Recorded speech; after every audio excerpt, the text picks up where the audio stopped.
ಗೆಳೆಯರೆ, ರುಚಿಕ ಮಹಾಮುನಿಯ ಔಷಧದಿಂದಾಗಿ ಮಹಾಕೋಪಿಷ್ಠ ಜಮದಗ್ನಿ ಹಾಗೂ ಆತನಿಗೆ ಕ್ಷಾತ್ರಗುಣ ಸಂಪನ್ನನಾದ ಪರಶುರಾಮ ಜನಿಸಿದ ಬಗೆಯನ್ನು ನಿಮಗೆ ಹೇಳಿದ್ದೆ.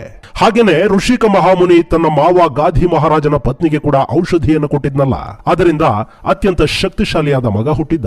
ಅರಮನೆಯಲ್ಲಿ ರಾಜಪ್ರಸಾದದಲ್ಲಿ ಹುಟ್ಟಿದ್ರೂ ಕೂಡ ಅವನ ವಿಧಿ ಬೇರೆಯದ್ದೇ ಆಗಿತ್ತು. ಮುಂದೆ ವಶಿಷ್ಠರ ಜೊತೆಗೆ ಜಿದ್ದಿಗೆ ಬಿದ್ದು ತನ್ನ ರಾಜ್ಯ ಕೋಶಗಳೆಲ್ಲವನ್ನ ತ್ಯಜಿಸಿ ಬ್ರಾಹ್ಮಣನಾಗೋದಿಕ್ಕೆ ಹೊರಟ ಆ ಮಹಾಕ್ಷತ್ರಿಯ ತನ್ನ ಸಾಧನೆಯ ಮೂಲಕವೇ ಮಹಾಬ್ರಾಹ್ಮಣ ಅನ್ನಿಸ್ಕೊಂಡ. ಆತನ ಹೆಸರು ವಿಶ್ವಾಮಿತ್ರ. ನೀವಿನ್ನು ನಮ್ಮ ಯೂಟ್ಯೂಬ್ ಚಾನೆಲ್ ಅನ್ನು ಸಬ್ಸ್ಕ್ರೈಬ್ ಮಾಡದಿದ್ದರೆ ಈಗಲೇ ಬೆಲ್ ಐಕಾನ್ ಪ್ರೆಸ್ ಮಾಡಿ ಹಾಗೂ ವಿಡಿಯೋವನ್ನು ಲೈಕ್, ಶೇರ್ ಮತ್ತು ನಮ್ಮ ಚಾನೆಲ್ ಅನ್ನು ಸಬ್ಸ್ಕ್ರೈಬ್ ಮಾಡಿ. ನೀವು ಮಹಾಭಾರತ ಅಥವಾ ರಾಮಾಯಣದ ಕಥೆಗಳನ್ನ ಕೇಳುವಾಗ ಅಲ್ಲಲ್ಲಿ ವಶಿಷ್ಠ, ವಿಶ್ವಾಮಿತ್ರರ ಉಲ್ಲೇಖಗಳು ಬರುತ್ತವೆ. ಹೀಗಾಗಿ ವಿಶ್ವಾಮಿತ್ರ ಮಹರ್ಷಿಗಳ ಬಗ್ಗೆ ಕೂಡ ತಿಳ್ಕೊಂಡು ಬಿಡಿ. ಗೆಳೆಯರೆ, ಮಹಾಭಾರತ ಅಂದ್ರೆ ಕೇವಲ ಪಾಂಡವರು ಕೌರವರು ಅಷ್ಟೇ ಅಲ್ಲ, ಅದೊಂದು ಕಾಲಘಟ್ಟದ ಇತಿಹಾಸ, ಅದೊಂದು ಸಂಸ್ಕೃತಿಯ ಪರಿಚಯ. ಅಲ್ಲಿನ ಪಾತ್ರಗಳ ಬಗ್ಗೆ ತಿಳ್ಕೊಳ್ಳೋದೇ ಇದ್ರೆ ಆ ಮಹಾಕಾವ್ಯ ಹಾಗೂ ಆ ಕಾಲಘಟ್ಟದ ಚರಿತ್ರೆ ನಿಮಗೆ ಅರ್ಥ ಆಗೋದಿಲ್ಲ. ಹೀಗಾಗಿ ಅಲ್ಲಿನ ಕಾಲಘಟ್ಟದ ಕೊಂಡಿಗಳನ್ನ ನಿಮಗೆ ಪರಿಚಯ ಮಾಡಿಸಿ ಆ ನಂತರ ಕುರುಕ್ಷೇತ್ರದ ಪಾತ್ರಗಳಿಗೆ ಹೋಗೋ ಪ್ರಯತ್ನ ಮಾಡ್ತೀನಿ. ಸ್ನೇಹಿತರೆ, ಅದು ಸರಸ್ವತಿ ನದಿ ತೀರದ ಕಾಡು. ನದಿಯ ಪಕ್ಕದಲ್ಲಿನ ವಿಶಾಲವಾದ ಬಯಲು ಪ್ರದೇಶದಲ್ಲಿ ಗುರುಕುಲ ಹೊಂದಿತ್ತು. ದೇಶದ ನಾನಾ ಭಾಗಗಳಿಂದ ಬಂದಿದ್ದ ನೂರಾರು ವಿದ್ಯಾರ್ಥಿಗಳು ಅಲ್ಲಿ ವೇದ ಮಂತ್ರಗಳನ್ನ, ಉಪನಿಷತ್ತುಗಳನ್ನ, ಧರ್ಮಶಾಸ್ತ್ರಗಳನ್ನ, ನ್ಯಾಯ ತರ್ಕಗಳನ್ನ ಅಭ್ಯಾಸ ಮಾಡ್ತಾ ಇದ್ರು. ಸದಾ ಅಗ್ನಿಹೋತ್ರದಿಂದಲೂ ಧ್ಯಾನ ಮಂತ್ರಗಳಿಂದಲೂ ತುಂಬಿದ್ದ ಆ ವಾತಾವರಣ ಸ್ವರ್ಗ ಸದೃಶವಾಗಿತ್ತು. ಅಲ್ಲಿ ಗುರುಕುಲವನ್ನ ನಡೆಸುತ್ತಿದ್ದವರು ಬ್ರಹ್ಮರ್ಷಿ ವಶಿಷ್ಠರು. ಅತಿ ಹೆಚ್ಚು ಜ್ಞಾನವನ್ನ ಹೊಂದಿದ್ದವನು, ಸಕಲ ಶಾಸ್ತ್ರಗಳಲ್ಲೂ ಪರಿಣತಿಯನ್ನ ಸಾಧಿಸಿದವನು, ದೇವಾನುದೇವತೆಗಳ ಸಂದೇಹಗಳನ್ನು ಕೂಡ ನಿವಾರಣೆ ಮಾಡಬಲ್ಲವನು, ಎಲ್ಲ ಪಂಡಿತರು ಋಷಿ ಶ್ರೇಷ್ಠರಿಂದಲೂ ಗೌರವಿಸಲ್ಪಡುವವನು ಮತ್ತು ಅರಿಷಡ್ ವರ್ಗಗಳನ್ನ ಗೆದ್ದವನು ಮಾತ್ರ ಬ್ರಹ್ಮರ್ಷಿ ಅನ್ನಿಸ್ಕೊಳ್ತಿದ್ದ. ಅವತ್ತಿನ ಯತಿ ಪರಂಪರೆಯಲ್ಲಿ ಅದೊಂದು ಗೌರವಯುತ ಪದವಿಯಾಗಿತ್ತು. ಇಂಥ ವಸಿಷ್ಠ ಮಹರ್ಷಿಗಳಿಗೆ ಅಲ್ಲಿನ ಆಶ್ರಮವಾಸಿಗಳ ದೈನಂದಿನ ಆಹಾರ ಪೂರೈಕೆಗೆ ಅನುಕೂಲವಾಗಲಿ ಅನ್ನೋ ಕಾರಣಕ್ಕೆ ಸ್ವತಃ ದೇವರಾಜ ಇಂದ್ರ ಒಂದು ಅತ್ಯದ್ಭುತವಾದ ಧೇನುವನ್ನ ಕೊಟ್ಟಿದ್ದ. ಧೇನು ಅಂದ್ರೆ ಹಸು. ದೈವಿ ಸ್ವರೂಪದ ಈ ಕಾಮಧೇನು ಆಶ್ರಮವಾಸಿಗಳ ಬದುಕಿನ ಭಾಗವಾಗಿತ್ತು. ಅದೊಂದಿನ ಸರಸ್ವತಿ ನದಿ ತೀರದ ಆ ಕಾಡಿಗೆ ಆ ಪ್ರದೇಶದ ರಾಜ ಕೌಶಿಕ ತನ್ನ ಅಪಾರ ಸೇನೆಯೊಂದಿಗೆ ಬಂದಿಳಿತಾನೆ. ಯುದ್ಧಕ್ಕೋ ಬೇಟೆಗೋ ಹೋಗಿದ್ದ ರಾಜ ತನ್ನ ಒಂದು ಅಕ್ಷೋಹಿಣಿ ಸೇನೆ, ಸಾಮಂತರು, ಮಂತ್ರಿಗಳು, ಪರಿವಾರದೊಂದಿಗೆ ಸರಸ್ವತಿ ನದಿ ತೀರದ ಕಾಡಿಗೆ ಬಂದು ಆಶ್ರಮದ ಸಮೀಪ ಬೀಡುಬಿಟ್ಟ. ವಿಷಯ ಗೊತ್ತಾದ ಋಷಿಗಳು ತಮ್ಮ ಆಶ್ರಮಕ್ಕೆ ಬಂದು ಆತಿಥ್ಯ ಪಡೆಯುವಂತೆ ರಾಜನನ್ನ ಆಹ್ವಾನಿಸ್ತಾರೆ. ಅವತ್ತಿಗೆ ಅತಿಥಿ ಸತ್ಕಾರ ಅನ್ನೋದು ಪುಣ್ಯದ ಕೆಲಸ ಅಂತ ಭಾವಿಸಲಾಗ್ತಿತ್ತು. ಅತಿಥಿಗಳಿಗೆ ಊಟ ಹಾಕಿದ ನಂತರವೇ ತಾವು ಸ್ವೀಕರಿಸುವ ಅತ್ಯದ್ಭುತವಾದ ಸಂಸ್ಕಾರ ಇದ್ದ ದೇಶ ನಮ್ಮದು. ಆದರೆ ರಾಜನ ಇಡೀ ಪರಿವಾರವನ್ನ ಸತ್ಕರಿಸೋ ಶಕ್ತಿ ಸಾಮಾನ್ಯ ಋಷಿಯೊಬ್ಬನಿಗೆ ಇರೋದಿಕ್ಕಾದ್ರೂ ಹೇಗ್ ಸಾಧ್ಯ?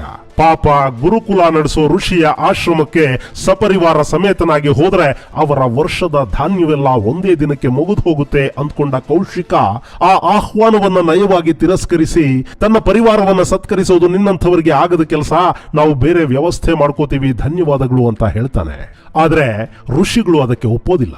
ಎಷ್ಟು ಜನ ಇದ್ರು ಬನ್ನಿ, ನಿಮಗೆ ಆಹಾರ ಒದಗಿಸೋ ಶಕ್ತಿ ನಮಗಿದೆ ಅಂತ ಹೇಳ್ತಾರೆ ವಸಿಷ್ಠ ಮಹಾಮುನಿ.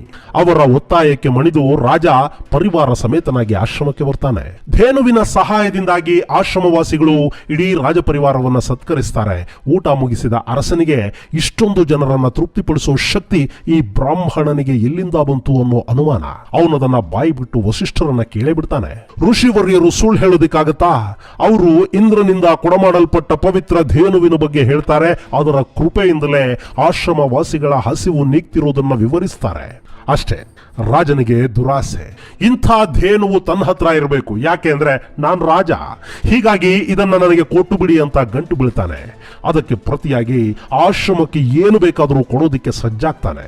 ಹಣ, ವಜ್ರ ವೈಢೂರ್ಯ, ಸಾವಿರ ಸಾವಿರ ಹಸುಗಳು, ನಿಮಗೆ ಏನು ಬೇಕಾದರೂ ಕೇಳಿ ಕೊಡ್ತೀನಿ, ಆದ್ರೆ ಈ ಧೇನುವನ್ನ ಮಾತ್ರ ನನಗೆ ಕೊಟ್ಟು ಬಿಡಿ ಅಂತ ಅಂಗಲಾಚ್ತಾನೆ, ಹೆದರಿಸ್ತಾನೆ, ಆಜ್ಞಾಪಿಸ್ತಾನೆ.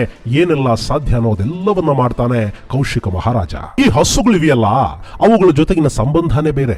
ಹಸು ಸಾಕಿದವರಿಗೆ ಮಾತ್ರ ಅದು ಅರ್ಥ ಆಗುತ್ತೆ. ಅವು ನಮ್ಮ ಮನೆಯವರಂತೆ ಆಗಿ ಹೋಗಿರ್ತವೆ. ಆ ಹಸುವಿನ ಹಾಲು ಕುಡಿತೀವಿ, ಹೀಗಾಗಿ ಅದಕ್ಕೆ ತಾಯಿಯ ಸ್ಥಾನವನ್ನು ಕೊಟ್ಟಿರ್ತೀವಿ. ಅದು ಕೂಡ ಅಷ್ಟೇ, ತನ್ನನ್ನ ಸಾಕುವವರ ಬಗ್ಗೆ ಅತ್ಯಂತ ಪ್ರೀತಿ ತೋರಿಸುತ್ತೆ.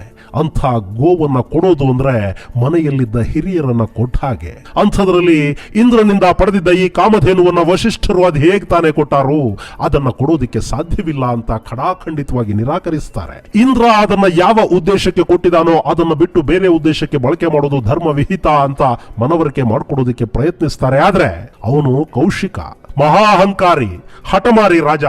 ಅವನು ಇವರ ಮಾತನ್ನ ಧಿಕ್ಕರಿಸಿ ಬಲವಂತವಾಗಿ ಆ ಹಸುವನ್ನ ಎಳೆದೊಯ್ಯೋದಕ್ಕೆ ಸೈನಿಕರಿಗೆ ಆದೇಶ ಕೊಡ್ತಾನೆ. ಆದ್ರೆ ಸೈನಿಕರು ಕೈ ಹಾಕಿದ ಕೂಡಲೇ ಕಾಮಧೇನು ತನ್ನ ಪ್ರತಿಭಟನೆಯನ್ನ ವ್ಯಕ್ತಪಡಿಸುತ್ತೆ. ಆ ಹಸುವನ್ನ ಹೇಗಾದ್ರೂ ಮಾಡಿ ಎಳೆದೊಯ್ಯಲೇಬೇಕು ಅಂದ್ಕೊಂಡ ಕೌಶಿಕ ಆಶ್ರಮವನ್ನ ನಾಶ ಮಾಡೋದಕ್ಕೆ ಮುಂದಾಗ್ತಾನೆ. ಅನಾಹುತವನ್ನ ತಪ್ಪಿಸೋದಕ್ಕೆ ವಶಿಷ್ಠರು ತಮ್ಮ ಬ್ರಹ್ಮದಂಡವನ್ನ ಅಭಿಮಂತ್ರಿಸಿ ಪ್ರಯೋಗ ಮಾಡ್ತಾರೆ. ರಾಜನ ಸೇನೆಯನ್ನ, ಅವನ ಶಸ್ತ್ರಾಸ್ತ್ರಗಳನ್ನ ನಾಶ ಮಾಡೋ ಬ್ರಹ್ಮದಂಡ ಕೌಶಿಕನನ್ನ ಸೋಲಿಸಿ ಆಶ್ರಮದ ರಕ್ಷಣೆ ಮಾಡುತ್ತೆ. ಆ ಸೋಲು ಕೌಶಿಕನನ್ನ ಹಠಕ್ಕೆ ಬೀಳೋ ಹಾಗೆ ಮಾಡ್ತು. ತನ್ನ ಅಪರಿಮಿತ ಶಕ್ತಿ, ಸಂಪತ್ತು, ತನ್ನ ಬಳಿ ಇದ್ದ ದಿವ್ಯಾಸ್ತ್ರಗಳು ಇವೆಲ್ಲವನ್ನ ಬ್ರಾಹ್ಮಣನ ಬ್ರಹ್ಮದಂಡವೊಂದು ನಾಶ ಮಾಡಿಬಿಡುತ್ತೆ ಅನ್ನೋದಾದ್ರೆ ಕ್ಷಾತ್ರಕ್ಕಿಂತ ಬ್ರಹ್ಮ ತೇಜಸ್ಸಿನ ಶಕ್ತಿ ಹೆಚ್ಚು ಅಂತಾಯ್ತಲ್ಲ. ಹಾಗಾದ್ರೆ ನಾನ್ ಯಾಕೆ ಬ್ರಹ್ಮ ತೇಜಸ್ಸನ್ನ ಸಿದ್ಧಿಸಿಕೊಂಡು ಈ ವಶಿಷ್ಠನಿಂದಾದ ಅವಮಾನಕ್ಕೆ ಪ್ರತೀಕಾರ ತೀರಿಸ್ಕೋಬಾರದು ಅಂದ್ಕೋತಾನೆ ಕೌಶಿಕ. ತನ್ನಂಥ ಮಹಾಬಲ ಪರಾಕ್ರಮಿಗೆ ಸಾಧ್ಯವಾಗದ್ದಾದ್ರೂ ಏನಿದೆ? ಕೇವಲ ವಿದ್ಯೆ ಹಾಗೂ ತಪೋಶಕ್ತಿಯಿಂದಲೇ ಇಷ್ಟೊಂದು ಭಾರಿ ಸೇನೆಯನ್ನ, ನನ್ನನ್ನ ಸೋಲಿಸೋದಕ್ಕೆ ವಶಿಷ್ಠರಿಗೆ ಸಾಧ್ಯವಾಗೋದಾದ್ರೆ ಅದೇ ಶಕ್ತಿಯನ್ನ ತಪಸ್ಸಿನಿಂದ ತಾನು ಕೂಡ ಸಾಧನೆ ಮಾಡೋದಿಕ್ಕಾಗೋದಿಲ್ವಾ? ಮನಸ್ಸಿದ್ರೆ ಮಾರ್ಗ. ಹಾಗಂದ್ಕೊಂಡ ಕೌಶಿಕ ತನ್ನ ಮಗನಿಗೆ ಪಟ್ಟ ಕಟ್ಟಿ ಸಾಮ್ರಾಜ್ಯ, ಸಂಪತ್ತು, ಸಿಂಹಾಸನ, ರಾಣಿವಾಸ ಎಲ್ಲವನ್ನ ಬಿಟ್ಟು ನಾರ ಮುಡಿಯಿಟ್ಟು ತಪಸ್ಸಿಗೆ ಕಾಡು ಸೇರ್ಬಿಡ್ತಾನೆ. ಹಿಮಾಲಯದ ಪರ್ವತಗಳಲ್ಲಿ ಇಹಲೋಕದ ಪರಿವೆ ಕೂಡ ಇಲ್ಲದಂತೆ ಧ್ಯಾನದಲ್ಲಿ ಮಗ್ನನಾಗಿ ಕುಳಿತು ಬಿಟ್ಟ ಕೌಶಿಕನಿಗೆ ತಿಂಗಳುಗಳು, ವರ್ಷಗಳು ಉರುಳಿ ಹೋಗಿದ್ದು ಕೂಡ ಗೊತ್ತಾಗ್ಲಿಲ್ಲ. ಆತ ತನ್ನ ಗಾಢ ತಪಸ್ಸಲ್ಲಿ ಲೀನವಾಗಿ ಬಿಟ್ಟಿದ್ದ. ಅಪಾರ ಸಿದ್ಧಿಗಳನ್ನ ಪಡೆಯುವ ಆತನ ಸಂಕಲ್ಪ ದಿನೇ ದಿನೇ ಗಟ್ಟಿಯಾಗ್ತಾ ಹೋಗ್ತಿತ್ತು. ಆದ್ರೆ ಯಾವ ಸಿದ್ಧಿಯೂ ಹತ್ತಿರ ಸುಳಿದಿರಲಿಲ್ಲ. ಹಾಗಂತ ಅವನ ಹಠ ಕೂಡ ಕಡಿಮೆ ಏನಾಗ್ಲಿಲ್ಲ. ಕಡೆಗೆ ಅಲ್ಲಿ ಗೆದ್ದದ್ದು ಕೌಶಿಕನ ಛಲಾನೆ. ಅಲ್ಲಿ ತಪೋನಿರತನಾಗಿದ್ದ ಕೌಶಿಕನನ್ನ ವಿಧಿ ವಿಧವಾಗಿ ಪರೀಕ್ಷೆಗೆ ಒಳಪಡಿಸಿತು. ಅದು ಸಾಮಾನ್ಯವಾಗಿ ಪ್ರತಿಯೊಬ್ಬ ಸಾಧಕನೂ ಎದುರಿಸುವ ಪರಿಸ್ಥಿತಿನೇ. ಮೊದಲು ಸಾಧನೆಯಲ್ಲಿ ಕಷ್ಟಗಳು ಉಂಟಾಗತ್ವೆ, ಆಮೇಲೆ ಹೆಣ್ಣಿನ ಮೋಹವನ್ನ ಗೆಲ್ಲಬೇಕಾಗತ್ತೆ. ಅಲ್ಲಿ ಮನುಷ್ಯ ಕಾಲು ಜಾರಿದ್ರೆ ಅವನು ಮೇಲೇಳೋದಿಕ್ಕೆ ಸಾಧ್ಯವೇ ಆಗದ ಪ್ರಪಾತಕ್ಕೆ ಬಿದ್ದು ಬಿಡ್ತಾನೆ. ಹೆಣ್ಣನ್ನ ಗೆದ್ರೆ ಮತ್ತೊಂದು ಆಮಿಷವನ್ನ ಒಡ್ಡುತ್ತೆ ವಿಧಿ. ಹೀಗೆ ಅವೆಲ್ಲವನ್ನ ಗೆಲ್ತಾ ಸಾಧನೆಯತ್ತ ಮಾತ್ರ ದೃಷ್ಟಿ ನೆಟ್ಟವನು ಜಾರಿ ಬಿದ್ದ ಪ್ರತಿ ಬಾರಿಯೂ ತನ್ನ ತಪ್ಪನ್ನ ಅರ್ಥ ಮಾಡಿಕೊಂಡು ಪುಟಿದೆದ್ದು ಮತ್ತೆ ಸಾಧನೆಯಲ್ಲಿ ತೊಡಗಿಸಿಕೊಳ್ಳುವವನು ಮಾತ್ರ ಅಂತಿಮ ಗುರಿಯನ್ನ ಮುಟ್ಟೋದಿಕ್ಕೆ ಸಾಧ್ಯವಾಗುತ್ತೆ. ಇಲ್ಲಿ ಕೌಶಿಕನನ್ನು ಕೂಡ ವಿಧಿ ನಾನಾ ರೀತಿಯಲ್ಲಿ ಪರೀಕ್ಷಿಸಲಿತ್ತು. ಅದೆಲ್ಲವನ್ನ ಗೆದ್ದ ನಂತರವೇ ಕೌಶಿಕ ವಿಶ್ವಾಮಿತ್ರನಾಗಲಿದ್ದ. ಅದಕ್ಕಾಗಿ ಅವನು ಮೇನಕೆಯನ್ನ ಗೆಲ್ಲಬೇಕಿತ್ತು. ಅವನು ದೇವತೆಗಳೊಂದಿಗೆ ಜಿದ್ದಿಗೆ ಬಿದ್ದು ಮತ್ತೊಂದು ಸ್ವರ್ಗವನ್ನ ಸೃಷ್ಟಿ ಮಾಡಬೇಕಿತ್ತು. ಹರಿಶ್ಚಂದ್ರನ ಸತ್ಯವನ್ನ ಪರೀಕ್ಷೆ ಮಾಡಬೇಕಿತ್ತು. ಇದೆಲ್ಲವನ್ನ ರಾಜರ್ಷಿ ಕೌಶಿಕ ವಶಿಷ್ಠರ ಮೇಲಿನ ಸಿಟ್ಟಿಗೆ ಮಾಡಿದ್ದ.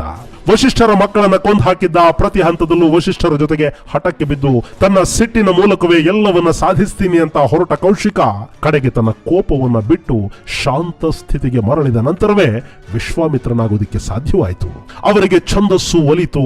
ಗಾಯತ್ರಿ ಮಂತ್ರ ದ್ರಷ್ಟಾರರಾದರು ವಿಶ್ವಾಮಿತ್ರರು.